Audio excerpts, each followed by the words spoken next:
Welcome to Catholic Feedback. I'm your host, Keith Nestor. On this podcast, we connect the eternal truths of the Catholic faith with everyday life. Send in your questions and comments to feedback@catholicfeedback.com. This podcast is brought to you by Down to Earth Ministry, a ministry of stewardship, a mission of faith, and by the generous support of our patrons. For more information, please visit downtoearthministry.org. That's down, the number 2, earthministry.org. Let's get to it. Welcome to Catholic Feedback. I'm your host, Keith Nestor. On this podcast, we take the eternal truths of the Catholic faith and connect them to everyday life. And we do that by interacting with your questions and your comments. So if you're interested in having your questions featured on the podcast, send them to feedback@catholicfeedback.com. Today's episode deals with some questions brought to us by our good friend Marc, who lives in Belgium. And Marc writes basically that he was brought up in a Pentecostal church, but he became a Catholic, and his major issue he struggles with was some of the misconceptions that some of his family and friends have about the Catholic faith. Marc, I can tell you for one, I fully know what you're going through, as probably most converts do. When a person becomes Catholic, that's been something else. It's pretty common for people in your life to react to that with all sorts of fear and questioning about different things that the Catholic Church teaches. And what you discover is that some of the things many people have as their understandings of Catholicism are just not true. And they're rooted in either prejudice or misinformation or fear. And today we're going to talk through some of those things. I know that for me, I grew up not really thinking too much about Catholicism, but I certainly had my fair share of wrong views about it. And if I really think about it, where did I learn those things? I learned them from people who were anti-Catholic. When I was in high school, I subscribed to this newsletter that came out of this group from California. And it somehow was connected to some music I was into, some kind of like Christian heavy metal or something like that was connected to this church. And these guys put out this newsletter that was supposed to help us to learn more about the faith. Well, I remember there was this episode of this newsletter, this issue of the newsletter that had a pencil line drawing of the Blessed Virgin on the front, and it said Roman Catholicism and the cult of the Virgin Mary. And I was like, what is this? I didn't know anything about Catholics at all. But this seemed weird. Now, this magazine used to talk about cults all the time. It was always something about the Jehovah's Witnesses or the Masons or the Mormons or whatever. Well, then, now here was this article talking about Roman Catholics and how they were the cult. So I read through this article, and it was, of course, filled with all sorts of weird things that Catholics did. They worshipped the Virgin Mary, and they worshipped the Pope, and they believed in blood sacrifice, and they had idolatry, and they all sorts of crazy stuff. Well, I just read that and was like, hey, these guys are into the same kind of music I'm into. They must be right. So there you go. Roman Catholicism is a cult and is into some wacky stuff. And that was it. I never really said I have to look into this or dig into it or find a way to discover the truth. That's just what it was. Well, fast forward about maybe 25 years, and what book comes out that has the entire world going totally crazy when it comes to the Catholic Church? The Da Vinci Code, Dan Brown's book about all of these conspiracy theories surrounding the Holy Grail and the conspiracies and the different things. And I remember reading that book while I was a pastor, and I actually thought it was pretty entertaining. Never once did I look to it for guidance or truth, not even about the Catholic Church. I was a Protestant pastor, and even I could tell that, okay, this book takes some liberties when it comes to describing how the scripture was formed and doctrines about various things. But there were a lot of people who read that book and thought that their eyes had finally been opened to the truth about the Catholic faith and about Christianity in general. It's amazing to me how we can so easily get drawn in to believing things by looking at bad sources, or some people call it fake news. And I don't mean to start a whole riled up conversation about that, but let's face it, there is a lot of fake news out there when it comes to the Catholic Church. So today, as we look at some of Marc's questions, we're going to dig into some of the things that he's experienced from his family and friends, and I bet some of you have as well. I know I have some of these exact same things. And here's what he says. The first one he says is that some people in his life believe that the Catholic Church is a cult. Now, I just referenced that from that article, but let's talk about what that looks like. Now, I think it's interesting when we want to start talking about people who say things like, it was a cult. Who gets to decide what a cult is? What is a cult anyway? I know there are lots of different ways people think about cults. Shoot, I remember when I was a youth pastor and our youth group started off really small, maybe like 12 kids, and then it grew to like 300 kids a week. It like completely started to be the buzz of our town, and kids were coming from all over the place, and people would come from miles to come to our youth group. Now, the stuff I was doing as the youth pastor of this youth group was really not much different when it had 12 or 20 or 30 kids to when it had 300 kids. We'd have some worship with the band, and then I'd get up and preach for about 45 minutes. That'd be pretty much it. But what happened was, as this thing began to grow in influence and in scope, all of a sudden, we started hearing the word cult being thrown around about our youth ministry. Oh, have you heard about this thing? It's a cult. And I remember thinking, what are they talking about? And I came up with this little formula. I used to, when I would talk with other youth pastors, I'd say, now be careful if your youth group grows beyond about 100 people, because as soon as it grows beyond 100 people, it's going to be called a cult. Now, you know what's interesting is who was calling it a cult. It was never any of the people that were there. There were no kids who came to our youth ministry or even left our youth ministry and said, oh, yeah, that thing happening over there in the Methodist church is a cult. It was always people who didn't really know anything about it, but what they saw were people who were getting excited about something, and it was changing their lives. And when it was changing their lives and it caused them to make some decisions that maybe other people weren't comfortable with, and they were really dedicated to it, then all of a sudden now it's a cult. If it's got anything to do with following religion and people being fired up and growth, at some point in time, someone's going to pull that word out and say, you're a cult. But to call the Catholic Church a cult just seems pretty funky, because what we really understand about cults is cults are typically an offshoot of a movement that is formed around a charismatic leader that has some sort of control over the people in the organization and sets up a paradigm to which this person has complete authority in every area of their lives, doesn't allow them to think for themselves about anything, and doesn't allow them to leave the organization. Now, I can think of a lot of organizations that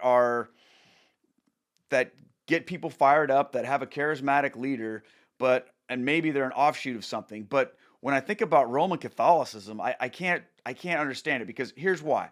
First of all, the number one reason why Roman Catholicism can't be considered a cult is because Roman Catholicism is the original form of Christianity. So the fact is this: if anything having to do with Christianity is going to be considered a cult, it can't be Roman Catholicism, because every other group that is formed is an offshoot of Roman Catholicism. So therefore, Catholicism in itself can't be a cult. Now, I'm not saying that every Protestant group or the Eastern Church or these things, I'm not saying they're all cults. I don't think they are. But what I am saying is that you for sure can't say that the Catholic Church is a cult. But why do people say that about the Catholic Church? Well, I'll tell you why. It's because they don't understand, first of all, the history of the church. They don't understand that Catholicism is the original Christian church.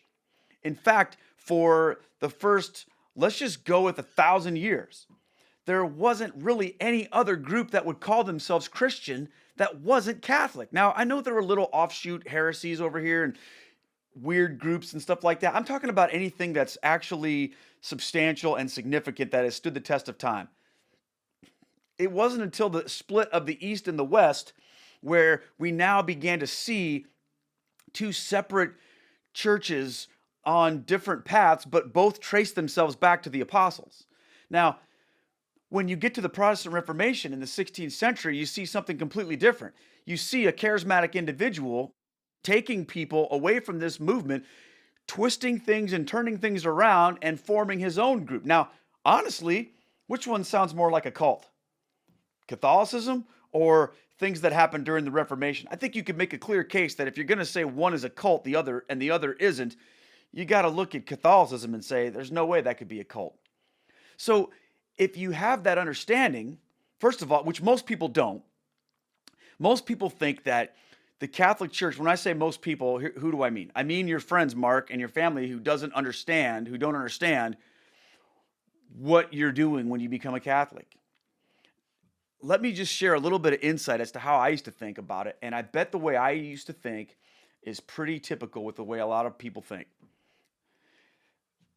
The church began, and because of the teachings of the scriptures that we had, the Bible was there, the church began to grow, but something happened around the 4th century when Constantine made Christianity the official religion of the Roman Empire, and then now the church becomes politicized. And when that happened, now the authentic Christian church is now basically lost in the Dark Ages for approximately 1,200 years, until this guy Martin Luther reads the book of Romans and has this amazing discovery that we're saved by grace, not works, and boom, the Protestant Reformation is founded, and the church is now back, liberated. And of course, there were a few people in the middle of that time that did their best and tried to find some truth, but the Catholics suppressed them and even burned them at the stake and killed them because they didn't want anybody to know the real truth about the religion that Jesus started, because that would threaten their power base, you see. But when Martin Luther came along, the Holy Spirit could not be stopped, and this incredible movement began, and the Pope didn't know what to do, and it was a big disaster for Catholics. And in the middle of all that, the Catholic Church basically just took all the paganism of the Roman religions and the Roman Empire and blended it with this thing that sort of was kind of Christian, and put that to the world and said, this is the truth, you have to follow it, or else we will kill you. Now that's just sort of, maybe I should make a history book called Protestant Misinformation About Church History. What I share with you, now I know there's some Protestants going, Keith, come on, we don't really believe that. And I'm not saying every Protestant does. But that's sort of the narrative when you get into people who think things like Catholicism is a cult, or Catholicism is pagan, or whatever. So you have to help people understand the reality. And of course, the historical reality looks nothing like what I just described. The historical reality is that Jesus gives to his apostles and disciples this authority to teach, and they do that. And it's precisely this church that's founded by Christ and governed by his successors to the apostles that brings to us the Holy Scriptures. And when Constantine, first of all, recognize this, Constantine never made Christianity the official religion of the Roman Empire. That didn't happen until after he was dead. All Constantine did was make it not a crime to be a Christian. So, big difference. But a lot of people don't look into it that far. They just hear something propped up by some anti-Catholic apologist or whatever, and they just go, well, that's what it is. So then, Mark, when a guy like you or a guy like me or many others become a Catholic, people freak out. And they start to go, what is going on? And they start to think, well, man, these Catholics, they do these weird things that aren't like what we do. You see, what we do as Protestants, they would say, that's like the default Christianity. I mean, how many Protestants have you heard say, we want to just go back to the early church and the beginning of Christianity? I remember seeing that and hearing that and thinking that and going, yeah, that's awesome. So they go back and they try to recreate this early form of Christianity. Of course, what they do in their big mega churches or whatever looks nothing like the early church. And even despite what they try to do, it completely falls short because they leave out so many important things taught by the early church because they don't have an understanding of who the church fathers are. They don't have an understanding of apostolic succession. They don't have an understanding of the primacy of the Bishop of Rome. They don't have any of that going on because all they have is their Bibles without any real understanding of where the Bible came from and how it's to be understood and applied. So we have to understand, you guys, when we get into these misconceptions about Catholicism, the first thing we have to do is ask, well, what do you really know? What do you really know? Now, I'm speaking to the person who has these misconceptions. You can't just hear what they say and assume that they know anything. Now, I know a lot of people will say, well, hey, I know about Catholicism. I remember having a conversation with this guy one time, and he was just like saying all kinds of crazy stuff to me. And he goes, hey, Keith, don't lecture me about what the Catholic Church teaches. Remember, I was raised Catholic until I was like 8 years old. And I'm like, oh, okay. So up until when you were 8 years old, you learned everything that there was to know about the Catholic faith, and now you got it, right?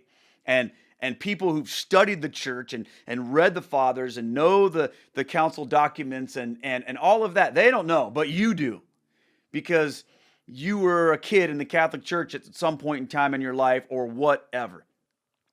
We got to think about this stuff. Just because someone tells you they were raised Catholic does not make them an authority on what the Catholic Church teaches, sadly. Now, I wish it did. I really do. I think the church would be in a much better place than it is right now if everybody who was raised Catholic actually knew the faith backwards and forwards, inside and out. Honestly, I think a lot less people would leave the Catholic Church. But for whatever reason, and I'm not here to get into all the reasons why they don't, for whatever reason, just because somebody has been brought up in the church doesn't mean they know jack squat about the church. And that's a hard truth. So when you're talking to people about this, when you're interacting with them, you can't assume anything. You have to deal with these objections and these misconceptions at face value and talk about why they think they know what they know. So I'd really ask them the question. If someone says to me, well, Catholic, here's a good example. You Catholics, you worship Mary. My question to that person would be, what makes you think that? What makes you think that? Now, that's going to help you to understand their mindset. It might not give you all the answers, but let's start there. What makes you think that? Maybe what makes them think that is things they've seen. And they've seen processions of an icon of the Blessed Virgin or a statue of the Blessed Virgin, and they see people reacting to that and making a big deal out of that. So in their minds, they go, well, I guess that's worship. Maybe they've seen Catholics bowing down in front of a statue and praying, and they connect the two dots together, and they go, oh, well, here's a person bowing down before a statue of Mary, I guess, and they're praying, and I guess that means they worship Mary. Or they hear a prayer like the Rosary or other prayers that are prayed to Mary, and they associate this idea with prayer and worship, and they go, well, there it is. What you will not hear, though, is an official teaching of from the Catechism of the Catholic Church or any other Catholic teaching that specifically says Roman Catholics worship Mary. You're not going to hear that. And what I want to say is this. That's the most important thing. Because people can misinterpret what they see all the time. I mean, we always do that, don't we? You can misinterpret things. People misinterpret what they hear. They bring their own presuppositions to things like, well, if someone is saying a prayer in front of a statue, they must be worshiping that statue. Or if someone is praying a prayer to Mary, they must be worshiping Mary. People can interpret their own experience through their paradigm. But what becomes difficult is when they take that and they overlay it and say, therefore, Catholics worship Mary. So, what I would tell you, Mark, and anyone else, and I've certainly been in these conversations myself, is just because you see something and it appears a certain way to you doesn't make it so. Because the way things appear to us have much more to do with our presuppositions and our understanding than it does what's actually really happening. So, what we want to do when people have these misconceptions about Catholicism is hear them out, understand where they're coming from, but then what we have to do is take them to the source of actual Catholic teaching. You have to take them to the Catechism. Let me read to you from just a little bit of what the Catechism says in paragraph 970. Mary's function as mother of men in no way obscures or diminishes this unique mediation of Christ, but rather shows its power. But the Blessed Virgin's salutary influence on man flows forth from the superabundance of the merits of Christ, rests on his mediation, depends entirely on it, and draws all its power from it. Now listen to this. No creature could ever be counted along with the incarnate Word and Redeemer. Okay? And there's much more to it than that. But basically, in a nutshell, the Catholic Church teaches that no creature could be counted alongside Jesus Christ. The Catholic Church doesn't worship Mary, it doesn't worship the Pope, it doesn't worship statues, it doesn't worship saints. The Catholic Church worships the triune God. And in fact, if it weren't for the Catholic Church, I highly doubt that anybody else would worship God as a Trinity.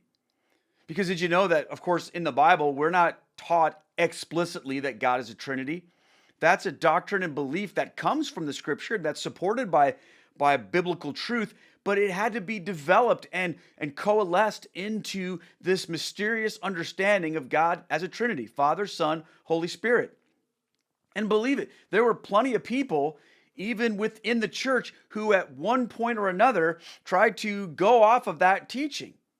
And at one point in time, in the earliest centuries of the church, the Arian heresy taught that Jesus Christ was really not an eternal being, but a creature. And many people followed that heresy. It wasn't until the Catholic Church decided, together with biblical truth and the teaching authority that went back to the apostles, that that is not true. And the church fought to protect that truth. And you still believe it today, friend, because of that. If it weren't for the Catholic Church holding fast to its teaching, imagine what would be happening in Christian churches all over the world. I mean, you can kind of see it right now. I mean, the Protestant Reformation is only a little over 500 years old, and there are Christians out there who say things like, well, I don't believe in the Trinity. You know, Google oneness Pentecostals, okay? There was a guy in my seminary that was a oneness Pentecostal. He doesn't believe in the Trinity. There's all sorts of people out there that believe all sorts of crazy things that have nothing to do really with the Trinity and the historical apostolic doctrines of the Christian faith that still walk around and call themselves Christians. See, that's what happens when you remove any sort of real authority beyond a person's ability to read the Bible for themselves and come up with what they think. You wind up with what? These offshoot groups that are usually founded by a charismatic leader that in some way try to separate themselves from everybody else and say, I have the truth, everybody else is wrong, come with me, I'm right, they're wrong, and because I'm right, let me tell you how you should live your life. And what do we see over and over again? This type of thing. It's prevalent, but it's not anything that happens in Catholicism. That's not where we are. Catholicism is the original Christianity. And people's misconceptions of that get them in all sorts of trouble. But what's hard to do, friends, is to help them understand that what they see with their eyes or what they hear with their ears sometimes from Catholics doesn't necessarily represent what's true for the official teaching of the church. Now, I don't know why this is so tough for people to wrap their minds around. I don't get it.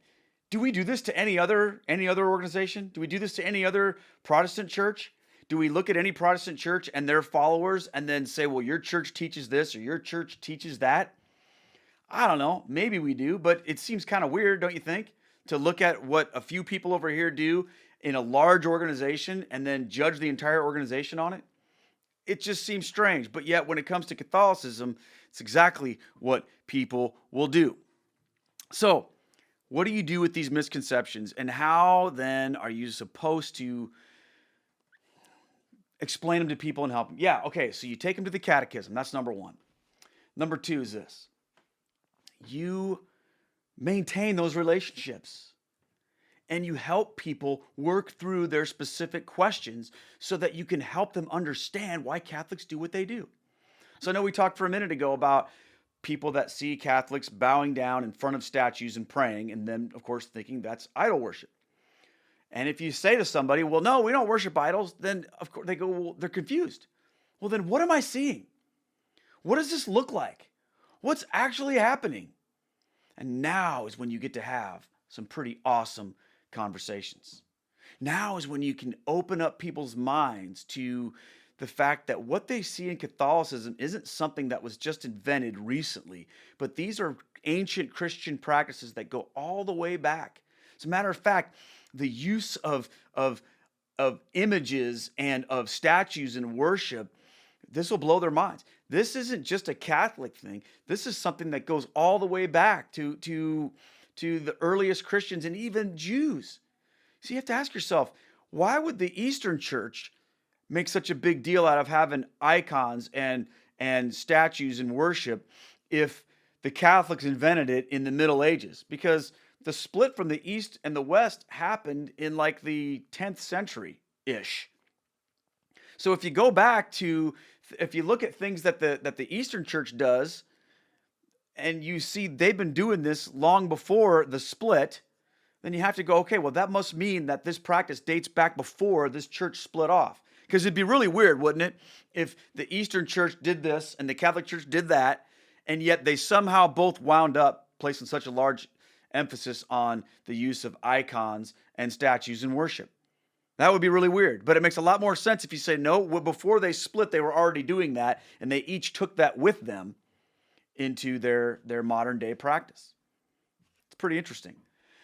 So where did this stuff come from? And these are the conversations that you get to have. You can point people to what the Lord says in the Ten Commandments. And I know there's people go, oh, wait, you Catholics, you changed the Ten Commandments. You got rid of the second commandment that says you shouldn't worship idols and images and make idols and graven images. Well, of course not. The Catholic Church simply organizes the commandments in a different way than some other churches. But they're all still the same. They're all still there. It's just that commandment is part of the first commandment. Because again, and I've made other videos about this, if you look at all of the thou shalts and all the thou shalt nots and everything like that, there's 13 of them in there. So where do we get 10? Well, we combine some of them that have the basic same idea into one. So for example, when we say the first commandment is you should worship the Lord your God and serve him only, okay, that basic idea includes the prohibition of worshiping idols, because that's talking about worshiping something other than the one true God.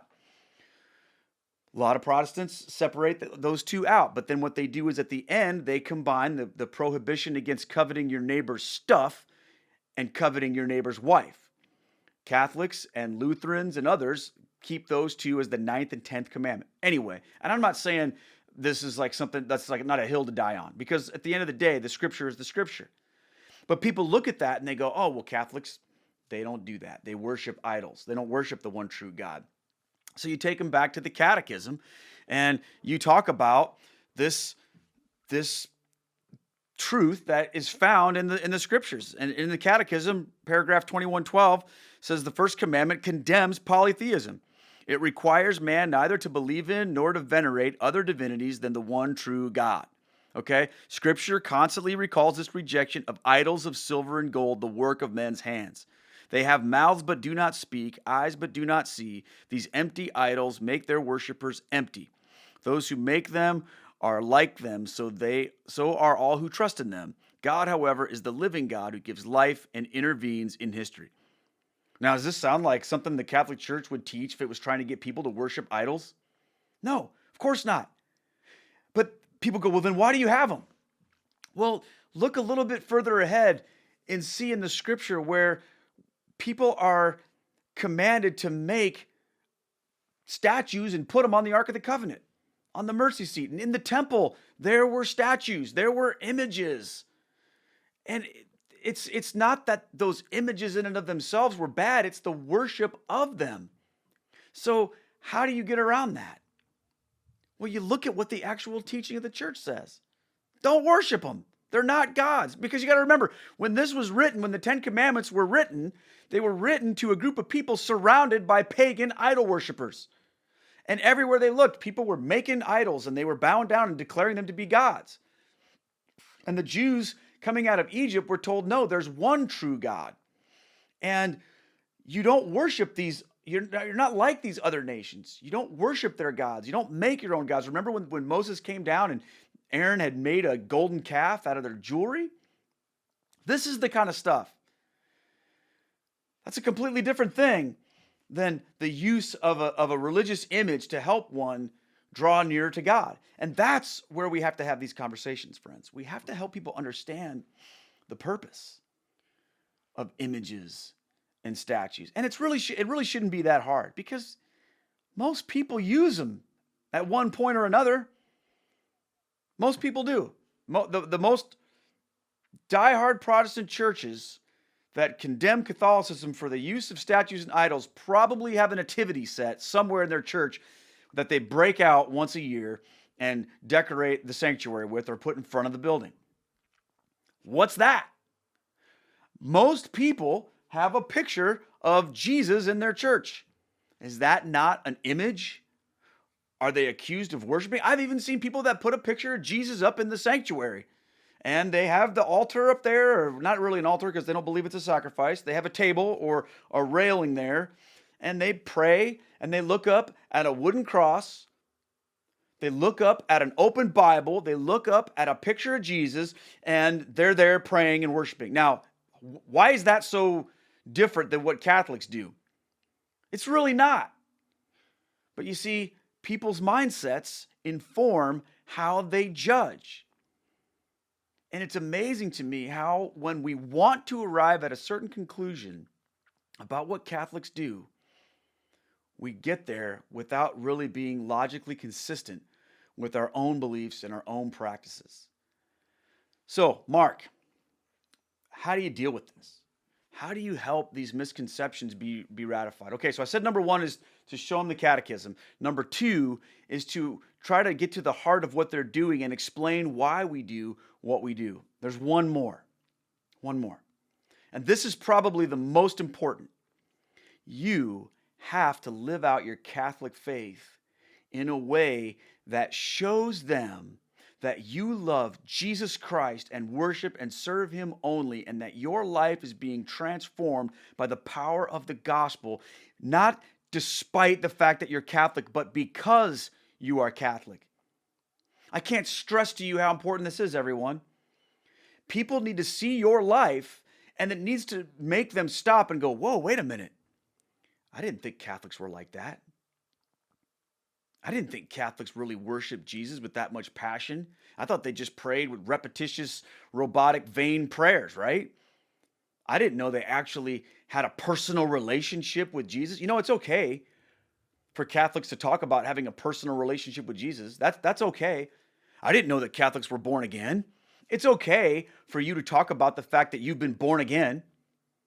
I get really irritated when I hear Catholics say, well, yeah, I've got this friend and, I'm not a born again, I'm a Catholic, and he's a born again, but I'm a Catholic. You're a born again. Catholics invented that, right? Jesus invented that. So we have to live this stuff out and dispel these misconceptions, not with arguments, because they have their arguments, not with debates, because guess what? Debating people, it gets really old, because most people enter into a debate not looking to be convinced, but looking to convince.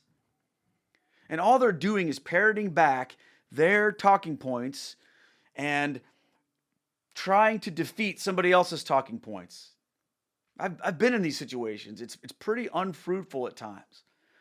But you know what's more fruitful is when someone looks at your life and they could say things like, wow, I know you're a Catholic, but man, you really seem to be on fire for Jesus. I know you're a Catholic, but man, I wish I was like you. I know you're a Catholic, but you seem to really put a high priority on understanding the Bible and understanding the scriptures and knowing your faith. I wish I was like that. Marc, that's what's going to have more power than anything. That's what's going to have more power than becoming some great apologist. Now, all those things are important. They really are. We need to be able to defend and explain away our faith, right, to people. And when I say explain away, I don't mean that we make it go away. I mean we can defend it and explain away their misconceptions. We need to be able to do that. But that is only a supplement to the lives that we live that are devoted to Christ. Friends, there's always going to be people out there. There are always people out there that are going to have misconceptions. There are always people out there that are going to look at things just with sort of a passing glance, a drive-by judgment, or only going to hear their ideas about Catholicism from people who are anti-Catholic and don't know any better. That's always going to be a thing. You're never going to solve that. But the reality is, the way you live your life speaks volumes. And it causes people to have an open mind and open heart. I've seen this in my life so many times, you guys. I've seen this. This is what happened to me. I mean, when I was first having my eyes open to Catholicism, it wasn't because I read an apologetics book or an argument someplace. I was beginning to hear these things, but the thing that and they made me stop and think, but the thing that really had me at the end of the day addressing my own misconceptions was seeing people who actually practice their Catholic faith. That's what did it for me. Seeing the devotion and the love that they had for truth and the love that they had for Jesus. And they weren't just mindless robots following along with, some doctrine that had been handed down to them that they never questioned or never dug into or understood. They weren't like that.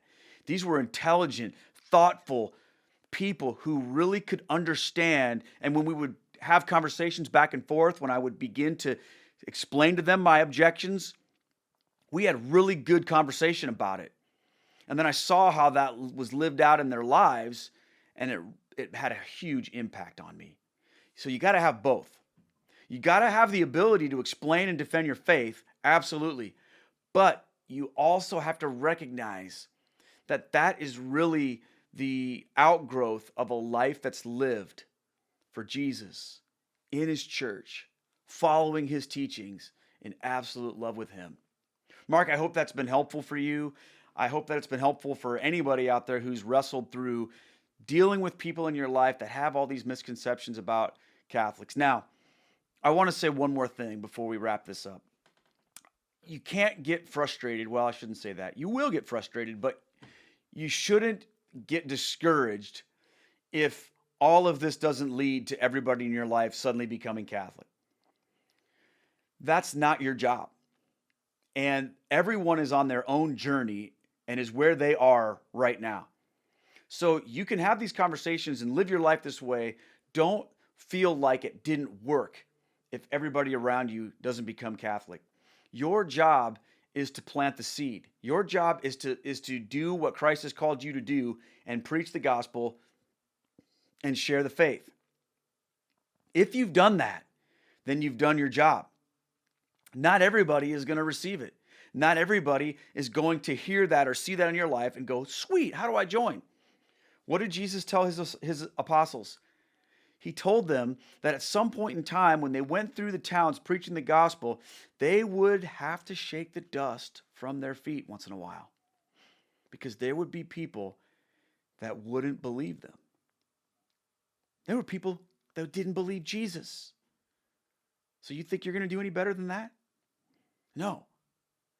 So don't get bent out of shape over it. It can be difficult and hard to deal with, but keep going. Present the truth, live your faith, and if other people have a problem with that, that's their problem. That's their problem. Leave the door open.